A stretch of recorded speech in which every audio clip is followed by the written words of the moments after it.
बिस्मिल्लाहिर्रहमानिर्रहीम। अस्सलामुअलैकुम। हमारे चैनल में खुश आमदीद। ये एक सच्चा वाक़या है जो मेरे कज़न की बीवी के साथ पेश आया। वो बताती हैं कि मेरी बहन की शादी थी, मुझे ज़रूरी गांव जाना था। इससे पहले भी कई दफ़े गांव जाने का इरादा किया मगर फिर मुलतवी कर देती क्योंकि दिल नहीं करता था, मगर अब बहन की वजह से जाना पड़ा। जब वहाँ पहुँची तो वहाँ एक रौनक लग गई। अगली सुबह रिश्तेदारों से मिलने निकली तो रास्ते में किसी ने मेरी चादर पकड़ ली। पीछे मुड़कर देखा तो मेरे सामने एक फकीरनी खड़ी थी जिसका मैला लिबास, खुश्क होंठ, गंदे बाल। इसे देखकर मुझे एक झटका लगा।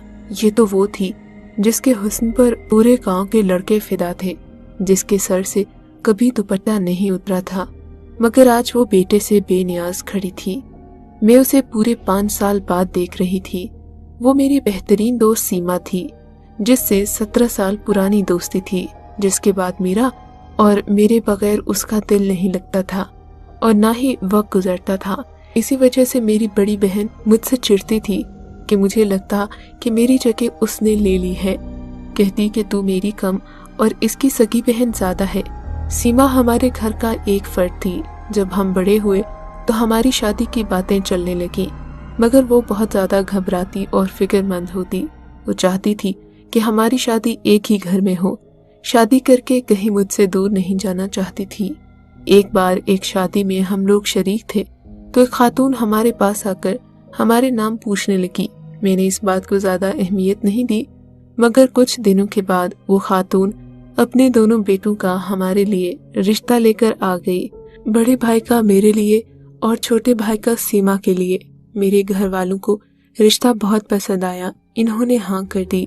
सीमा के घर वालों की तरफ से भी हाँ हो गई। शादी के दिन करीब आ गए। मेरी बड़ी बहन ने मुझे समझाया कि अब तुम्हारा सीमा के साथ 2 रिश्ता है, देवरानी जेठानी का रिश्ता जो निहायत नाजुक रिश्ता है। अब तुम लोग एक साथ रहोगे। हम दोनों को हर बात में बर्दाश्त से काम लेना होगा। मैंने बहन को कहा कि ऐसा कुछ नहीं होगा जो आप सोच रही हैं। मेरा और सीमा का साथ बहनों जैसा है। हमारा तो सालों का अरमान पूरा हो रहा है। हम देवरानी जेठानी बाद में हैं, सहेलियां पहले हैं। मैं और सीमा शादी करके इस घर में पहुंच गए। जिंदगी बहुत खूबसूरत हो गई। शादी के 1 साल बाद मेरी गोद में मेरा बेटा और सिमी की गोद में उसका बेटा आ गया। मेरे मियाँ की नौकरी शहर में लग गई। वो पढ़े लिखे थे, इनको शहर में ही नौकरी मिली थी। जिद कर रहे थे कि मैं और मेरा बेटा उनके साथ शहर चले, जबकि मेरा दिल किसी सूरत भी शहर जाने के लिए राजी नहीं था। आखिर मेरे शौहर शहर चले गए। जब वो आते तो खूब सारे तोहफे लाते। हमारी एक बेटी भी हो गई। मेरा बेटा 4 साल का हो गया था। जिस घर में हम रहते थे उस घर के बीच में एक छोटी सी दीवार थी। एक हिस्से में मैं और एक हिस्से में सीमा रहती। ये हिस्से तो बस नाम के थे, वरना हम लोग इकट्ठे ही रहते थे। मैं दोबारा उम्मीद से हो गई, मगर सिमी के यहाँ एक बेटे के बाद दोबारा औलाद नहीं हुई। इस बार मेरे शौहर ने जिद पकड़ ली कि तुम मेरे साथ शहर चलो, यहाँ अकेली कैसे रहोगी, और बड़े बेटे का दाखिला भी स्कूल में करवाना है। मेरे सारे ससुराल वालों ने भी कहा कि वो ठीक कह रहा है, नाशुक्री मत करो। सबके समझाने पर मुझे मजबूरन मानना पड़ा, मगर दिल से मैं खुश नहीं थी। तय ये पाया कि मैं विलादत के बाद शहर चली जाऊंगी। जिस दिन ये फैसला हुआ उस दिन सीमा मेरे पास आई। उदासी से बोली, तुम चली जाओगी तो मेरा दिल कैसे लगेगा। मैंने उसका हाथ पकड़कर उसे समझाते हुए कहा कि इन्होंने वादा किया है हर महीने वो मुझे तुमसे मिलवाने लाएंगे। उसने कहा, मैं तुम्हें बहुत याद करूंगी। मैंने कहा, शहर कौन सा दूर है, तुम मुझसे मिलने आ जाया करना, मैं भी आ जाया करूंगी। फिर वो मेरे गले लगी। हम दोनों बहुत उदास थे। कुछ वक्त गुजरा। मेरे यहाँ मेरे छोटे बेटे की विलादत हुई। सुर्ख सफेद बड़ी बड़ी आंखों वाला बच्चा सबको बहुत प्यारा था। मेरे शौहर ने कहा, तुम नहीं जानती, तुमने मुझे बहुत बड़ा तोहफा दिया है। इस बार तैयार रहना, गांव आऊंगा तो तुम सब मेरे साथ शहर चलना। इन्हें 2 महीने के बाद आना था। शौहर के चले जाने के बाद हम सब इकट्ठे बैठे शाम को चाय पी रहे थे। मेरे देवर ने कहा, भाभी तुम चली जाओगी तो उदासी हो जाएगी, घर सोना हो जाएगा। मैंने कहा, तुम भी चलो ना भैया। बोला, मैं क्या करूँगा, मुझे कोई काम तक तो आता नहीं, कम से कम यहाँ जमीन पर काम करके बीवी बच्चों के लिए 2 वक्त की रोटी कमा लेता हूँ। सिमी बिल्कुल सर झुकाए बैठी थी। मेरा दिल अजीब सा हो गया, मगर मैं मजबूर थी। बच्चों के मुस्तकबिल का भी सवाल था। कुछ दिनों के बाद मेरी तबीयत में बेचैनी शुरू हो गई, बोझलपन, मिजाज चिड़चिड़ा हो गया, बिला वजह बच्चों पर गुस्सा आ जाता। सिमी और मेरा देवर हम सबको हौसला देते, मगर मेरे बच्चे हर वक्त रोते रहते थे। बच्चे अक्सर रोना शुरू करते थे। समझ में नहीं आता था कि आखिर मेरी हंसती खेलती औलाद को हो क्या गया है। डॉक्टर के पास ले गए तो दवा से भी कोई फर्क नहीं पड़ा। मेरा सेहतमंद बच्चा दिनों में सूख गया था। अगली सुबह शौहर ने पहुंच जाना था, मगर जब अगली सुबह वो आए तो मेरा बेटा इस दुनिया से बहुत दूर जा चुका था। फजर के वक्त उसने मेरे हाथों में दम तोड़ दिया। मैं सकते की हालत में बैठी थी। मेरे शौहर का तो गम से अलग बुरा हाल था। मेरे ऊपर कयामत गुजर गई। उसकी मौत के 15-20 दिन तक मैं गम से निढाल बिस्तर पर पड़ी रही। मुझे अपने शौहर और बच्चों का कोई होश नहीं था। सब कुछ सिमी ने संभाला हुआ था। अभी बेटे का दुख कम नहीं हुआ था कि अम्मी भी इस दुनिया से चली गई। मैं बिल्कुल टूट कर रह गई। मेरे शौहर के दफ्तर से फोन आ गया। उनका शहर जाना जरूरी था। वो वापस चले गए, जबकि मेरी हालत बिस्तर से उठने वाली नहीं थी। अभी मैं दोनों गमों से निढाल पड़ी हुई थी कि मेरी बेटी माहीन को तेज बुखार हो गया।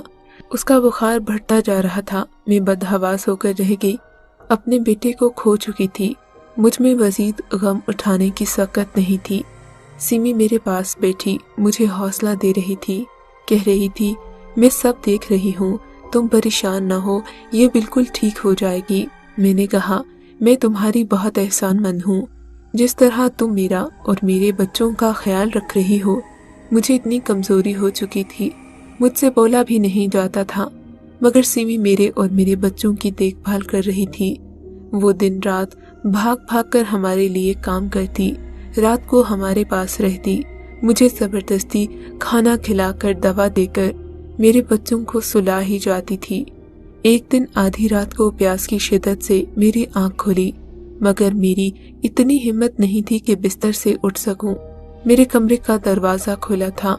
अजीब सी सरसराहट छाई हुई थी। तभी मेरी नजर मेरे कमरे से बाहर गई, जहां मुझे किसी का एक हौला सा नजर आया। मेरे कमरे से सहन साफ नजर आता था। वो साया झुका हुआ था। उसने काली सी चादर ओढ़ रखी थी और वो मेरे सहन की मिट्टी खोद रहा था। मैं गुनूद की कमजोरी में ये सब देख रही थी और ये सब देखते देखते मैं दोबारा सो गई। पता ही नहीं चला कब मेरी आंख लगी। सुबह जब मेरी आंख खुली तो वक्त पर निगाह पड़ते ही मैं धक से रह गई। दोपहर के 3 बजे थे। मैंने सोचा, क्या मैं इतनी देर सोती रही हूँ? मैंने बराबर लेटे बच्चों को देखा। वो बेखबर सो रहे थे। मेरी बेटी माहीन को अभी भी बुखार था। मुझे सीमा ने नहीं जगाया था। उठने की कोशिश करने लगी कि तभी मुझे करीब से किसी के रोने की आवाज आई। मैंने सोचा, ये तो सिमी की आवाज है। दीवार का सहारा लेते लेते कदमों से उस तरफ आई। सीमा अपने बेटे को गोद में लिए बुरे तरीके से रोए जा रही थी। उसके बेटे के हाथ पैर बिल्कुल मुड़े हुए थे, सांसें बहुत तेज थीं। मैं उसकी हालत देखकर डर गई। मैंने कहा, क्या हुआ है सिमी? मेरे देवर ने गमगीन आवाज में कहा, पता नहीं भाभी क्या हो गया। सुबह उठते ही ये आपके कमरे में आया कि बच्चों के साथ खेल सके, मगर आप लोग सो रहे थे। ये बाहर जाकर बच्चों के साथ खेलने लगा। खेलते खेलते बेहोश हो गया। डॉक्टर को अभी दिखा कर लाए हैं। अचानक ये हालत हो गई। सिमी की हालत बहुत अबतर थी, क्योंकि वो उसका इकलौता बेटा था और उसकी अपने बेटे में जान बसी हुई थी। मैंने कहा, तुम परेशान न हो, मैं इनसे बात करती हूँ। मैंने अपने शौहर का नाम लिया। तुम दोनों को लेकर शहर जाना होगा। वो किसी अच्छे डॉक्टर को दिखाएंगे। और अंदर से मैं परेशान भी थी। मैं नहीं चाहती थी कि सिमी किसी ऐसे कर्ब से गुजरे जिससे मैं गुजरी। अगली सुबह बस की टिकट हो गई। मैं अपनी खराब तबीयत के साथ, दुखते बदन और चकराते सर के साथ अपने बच्चों और सिमी को संभाल रही थी, मगर अगली सुबह जाने की नौबत नहीं आई। रात उसके बेटे ने दम तोड़ दिया। मैं वहशत भरी नजरों से सेमी को बैन करते देख रही थी और खौफजदा बैठी थी कि क्या हमारे बच्चों को किसी की नजर लग गई है। जब उसके बेटे का जनाजा उठा तो वो गश खाकर गिर गई। मेरे शौहर भी आ चुके थे। घर का हर शख्स गोया टूट सा गया था। मुझे अपने दोनों बच्चों की फिक्र हो रही थी। मुझ में अब मजीद गम उठाने की बर्दाश्त नहीं रही। मेरे शौहर और देवर शाह साहब को लेकर हमारे घर आए। मैंने जल्दी से दुपट्टा लेकर नकाब कर लिया। वो ताज़ियत के लिए आए थे। शाह साहब हमारे गांव की मस्जिद के बड़े थे। साथ ही उनका हिजरा था। जुमेरात को मस्जिद में बयान करते थे। नूरानी चेहरे वाले, बड़े ही परहेजगार और नेक बुजुर्ग थे। इनकी अल्फाज आवाज में ऐसा जादू था कि सामने वाला उनका गिरविता हो जाता। अभी वो ताज़ियत के लिए आए तो अपने मखसूस अंदाज में नर्म लहजे में बात कर रहे थे कि अचानक ही बात करते करते रुक गए। फिर वो जैसे हवा में कुछ सूंघने लगे। इधर उधर देखते हुए बोले, पता नहीं क्यों मुझे फिजा में शैतानी बदबू महसूस हो रही है। फिर वो मेरे हिस्से की तरफ जाने लगे। वहां पहुंचकर वो मेरे कमरे के बाहर सहन में बने कच्चे फर्श के पास ठहर गए और फिर उस जगह रुककर गौर से मिट्टी को देखने लगे। मैं उनसे दूर खड़ी सब देख रही थी। इन्होंने मेरे शौहर से कहा कि यहाँ से मिट्टी हटाओ। मेरे शौहर मिट्टी हटाने लगे। अचानक जमीन के अंदर से जो चीजें निकली उन्हें देखकर मैं चकरा गई। मिट्टी का एक पुतला, इस पुतले के साथ एक पर्ची थी जिस पर कुछ लकीरें बनी हुई थीं। पर्ची पर माहीन का नाम लिखकर उस पर क्रॉस का निशान था।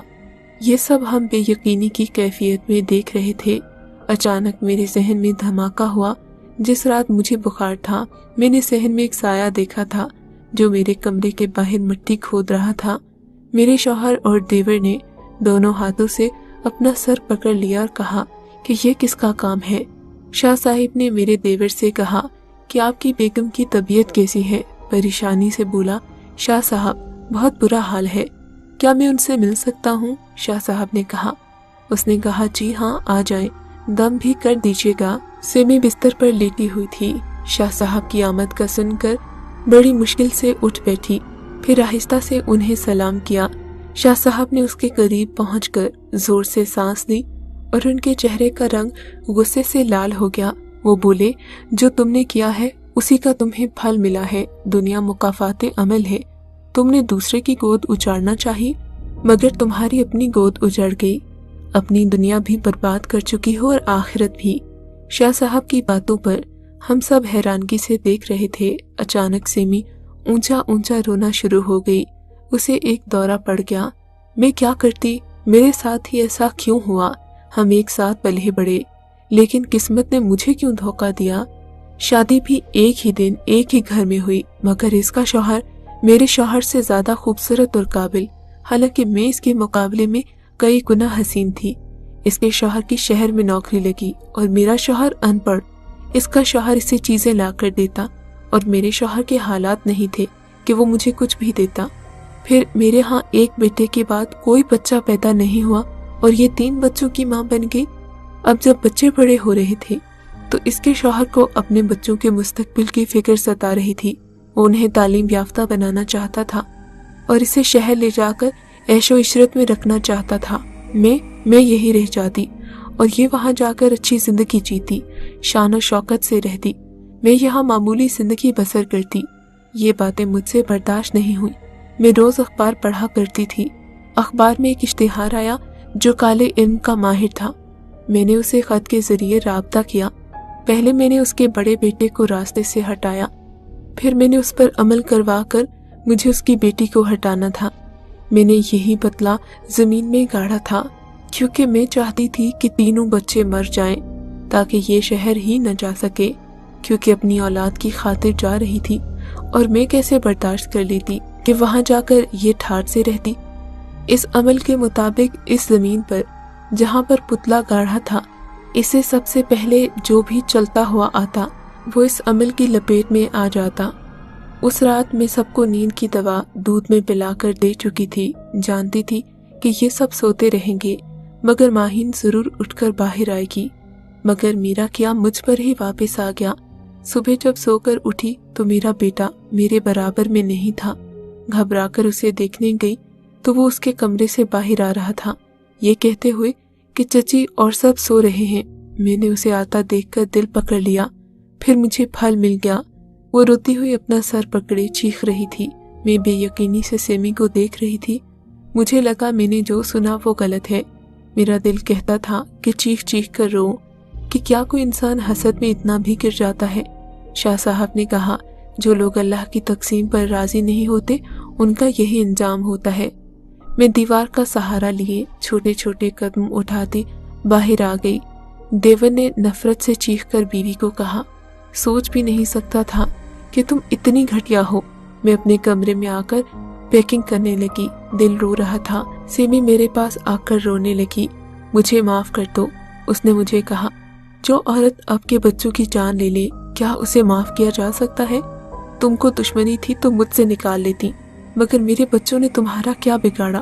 मैं नफरत से रोते हुए बोली, मुझे दुश्मनी नहीं थी, पता नहीं मुझे क्या हो गया था, बर्दाश्त नहीं होता था। मैंने कहा, मैं तुम्हें कुछ नहीं कहूँगी सेमी, ना कोई लानत कहूँगी, क्योंकि जान गई हूँ कि अल्लाह का बदल बेहतरीन है। मुझे कुछ भी नहीं कहना।